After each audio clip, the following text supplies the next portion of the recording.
Monday Night Raw, the Raw after WrestleMania, in my opinion, wasn't good at all. You know what I mean? Unless you're excited about Cody Rhodes continuing this meaningless feud with Seth Rollins, and Seth Rollins probably winning the next match. I don't know why else would anyone would want to watch this. Like, there were things that I wanted to see, you know? Like, I wanted Edge to talk about what he's going to do next and what the alliance between him and Damian Priest is all about, because personally I'm loving, Edge.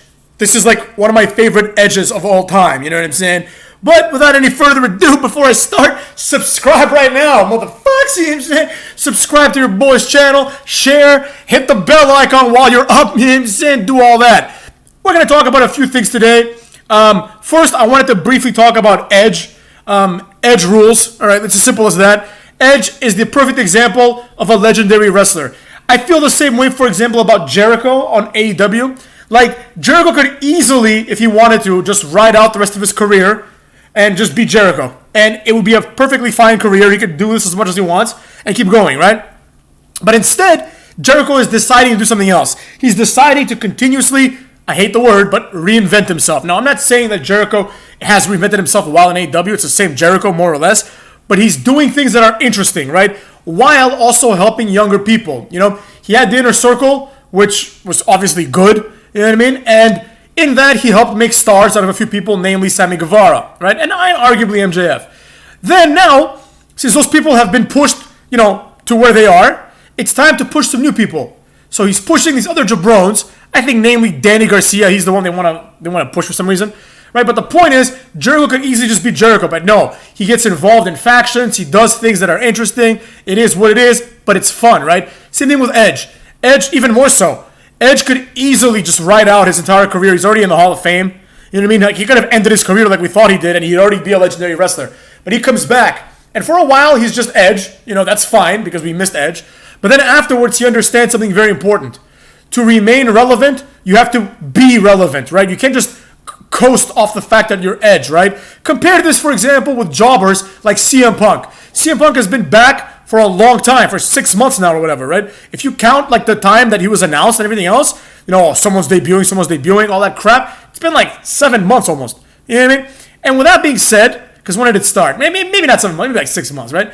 But the point is, CM Punk has come back, and thus far he's done absolutely nothing. Jon Moxley, he went to AEW and he did absolutely nothing. You know, that's the beauty of wrestling, right? There are clear comparisons between how different companies do things. And the main point I'm trying to make here is WWE is better at utilizing wrestlers than AEW, right? Look at the way that Edge has reinvented himself. Now, again, I'm not saying it's this drastic reinvention, but the facts are what the facts are. He's starting a group, or at least a partnership with Damian Priest, right? He has a new theme song, which is badass, right? His attitude has changed. His dress code has changed. His entrance, like the fact that he came from the ground in a throne, since like everything's changed about Edge. It's like a new wrestler, right? And he's already like more interesting than everybody else. Now, if you compare that to Dean Ambrose or Jon Moxley, it's the same fucking guy. It's the same guy. He's just in a different company, you know? And WWE is the company that gets all the crap for like, oh, they don't know how to use wrestlers. Oh, they didn't know how to use Malachi Black. Oh, Malachi Black is going to be a big star in AEW. And I told everyone, I'm like, no. Malachi Black is going to have the same exact career that he had in WWE. He's going to be a mid-card nobody. You know what I'm saying? And then what happened? He beat Cody Rhodes a few times. Cody Rhodes now is at WrestleMania, and Malachi Black is a jobber in TNA. I mean, in AEW, whatever the hell. You know, same thing, basically, right? Look at everybody else. You know, everybody else that has gone to AEW has done nothing, right? Some of them haven't had the opportunity to do anything. Like, I understand. Like, Mark Henry hasn't had the opportunity to reinvent himself, and quite frankly, he's not going to. But you understand what I'm saying, right? You look at all these, like, mid-level jobbers like Keith Lee and all these people, it's like, dude, do something. Make yourself irrelevant again, right? I recently saw an interview with Paul Heyman, and Paul Heyman explained this very well in regards to CM Punk comparing him with Roman Reigns. He told Roman Reigns, apparently, that this is his run. This run that Roman Reigns is on is his run. And I thought that on Raw, Roman Reigns was going to come out and say, like, what's up, you know? And he's like, I'm going to say it on Friday. Whatever, you know what I'm saying? But I guess they just want more ratings on Fridays. But the facts are what the facts are, right? Paul Heyman was basically saying to CM Punk, look, you know, I mean, not directly, but through this interview. He was saying, look, you know, like, it's going to wear off. The novelty of CM Punk is back is going to wear off. And in my opinion, it already has worn off, right?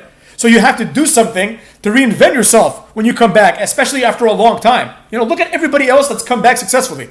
The Rock, you know what I'm saying? He didn't need to reinvent himself, obviously, because he's The Rock. He had reinvented himself in Hollywood, but he came back as The Rock, right? He came back as a big-time, face, even though he left as a heel, right? Look at Jericho, probably the best example. When he left back in the day in 2003 or whatever, he came back several years later. He had a different gimmick, not immediately, but eventually he got a different gimmick. He started doing different things. He goes to AEW, he has a new finishing move, obviously a new theme song, a new personality. So there's all these things that are relevant to how you develop a character. In AEW, to me, it proves that the best guys in wrestling, WWE keeps them. Or once in a while they leave on their own accord, like Jericho left on his own accord. But WWE would definitely keep him if they could. You know what I mean? Because they understand that Jericho is capable of putting people over. He's capable of reinventing himself. Even The Undertaker reinvented himself in one of the greatest reinventions of all time. Kane has reinvented himself. Every wrestler that's worth their salt has reinvented himself or herself here or there, right? Becky Lynch, a recent example, you know what I mean? You have to change because whatever the character is, you're boring, right? This is why you have people like Benoit, you know what I'm saying?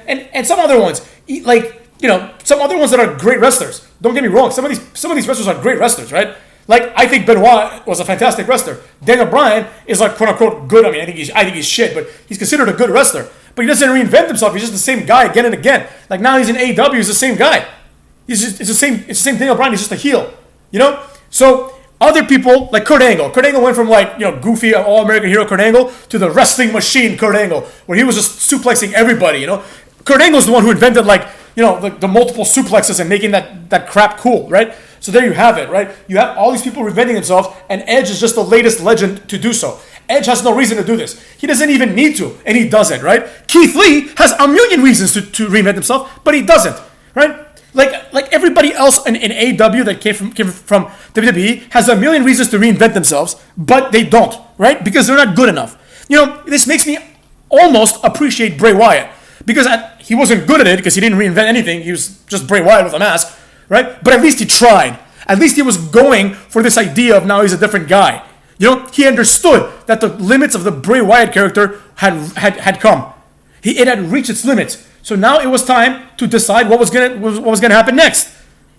Edge did exactly this, and as a result, he's hopefully gonna take Damian Priest and whoever else joins his group and push them forward. Maybe Damian Priest can be a quasi-main eventer now because of his association with Edge. So he doesn't just help himself; he helps everybody else around him. You see what I'm saying?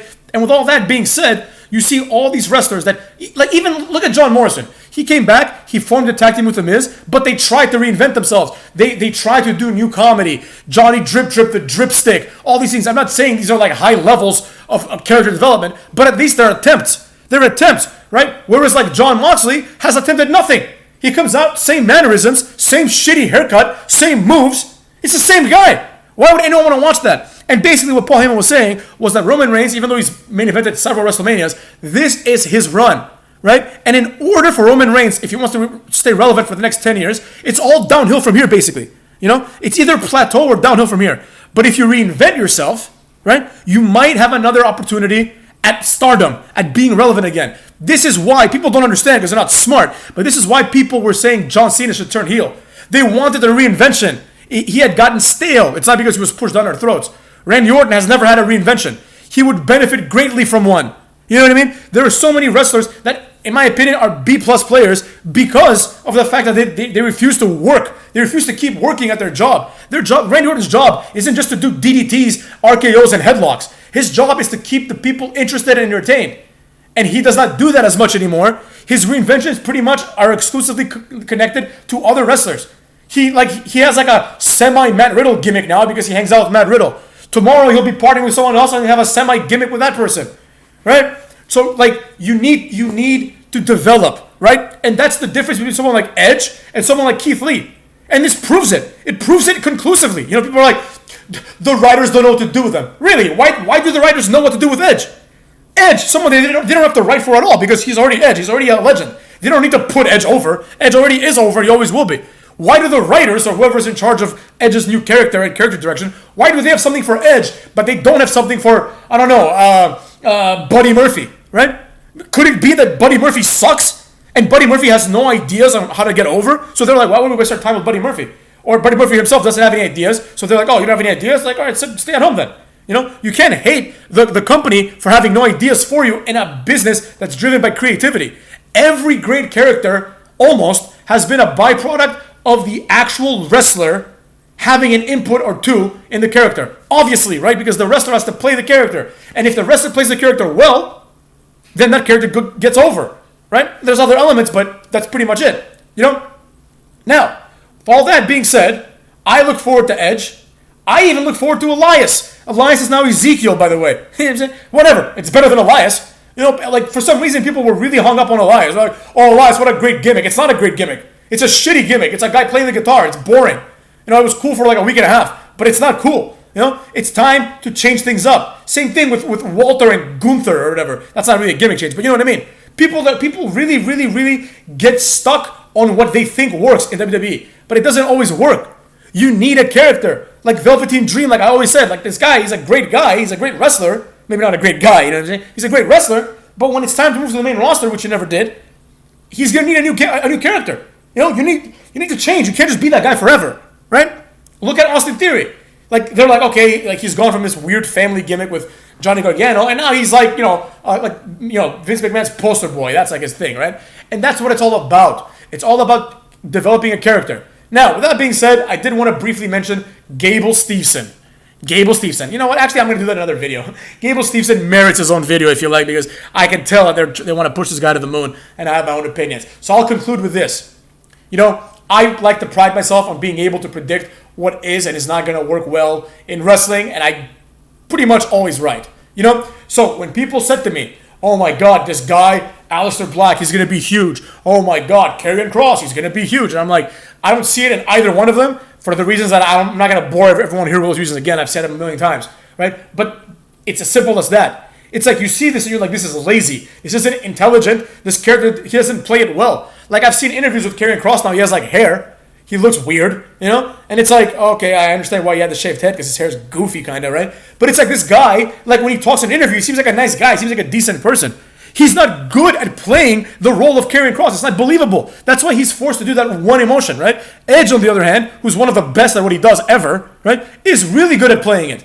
Really good. So it's like you see him, he has this menacing look, even during the matches. He has this menacing look when he put the ring on the little scales, and he's like, whatever, it's worth your weight in gold, or whatever, some bullshit he said to AJ Styles. It really went forward well. Edge can play anything. He's like an Eddie Guerrero. He can play the most sadistic of heels that wants to end your life in the cruelest of ways. He can play like a goofy, fun-loving guy. He can play a serious badass. He can play the arrogant pretty boy. He can play every character because he's good. Keith Lee cannot play any character because he sucks, right? Keith Lee's like, bask in my glory. He thinks that smiling and looking up and talking like this is charisma. It's not. That's why he sucks. That's why he was released. You know what I'm saying? All these people that have been released have one thing in common. They're not good. Now, look at Cucky Rhodes. I guess I'll finish with Cucky Rhodes, motherfuckers. Cucky Rhodes. Look at him. Look at Cucky Rhodes, right? Why is no one saying this? Why is no one saying that AEW didn't know how to use Cucky Rhodes? I'm gonna make a video on that too, motherfuckers. Why Cucky Rhodes was underused in AEW? Because look at the treatment he's getting in WWE, and look at the treatment he got in AEW. And you tell me which company knows how to use their wrestlers and which company doesn't. Don't tell me when Cody Rhodes was like a complete nobody, right? Who had no gimmick. Oh, WWE gave him a Stardust gimmick. Yeah, there's not room for everyone at any given time. And sometimes you have to leave the company and come back to be reintroduced to the audience. Like I saw a clip recently where Brock Lesnar goes and destroys 3MB. He just destroys Jinder Mahal. He destroys Drew McIntyre, and he destroys the other one, Heath Slater, right? Destroys them all 3-on-1, no problem. This is the same Drew McIntyre that a few years later would claymore him in the face like 4 times and pin him at WrestleMania. But that Drew McIntyre in 3MB couldn't do that. He needed to bounce. He needed to gain some muscle, but more importantly, he needed to go away. He needed to be outside of the view. Right? Cody Rhodes comes back, WrestleMania. In AEW, he's feuding with like Big Shotty and Lee Johnson. So I leave it at that, motherfuckers. And with that, I'll see you guys tomorrow up in this piece.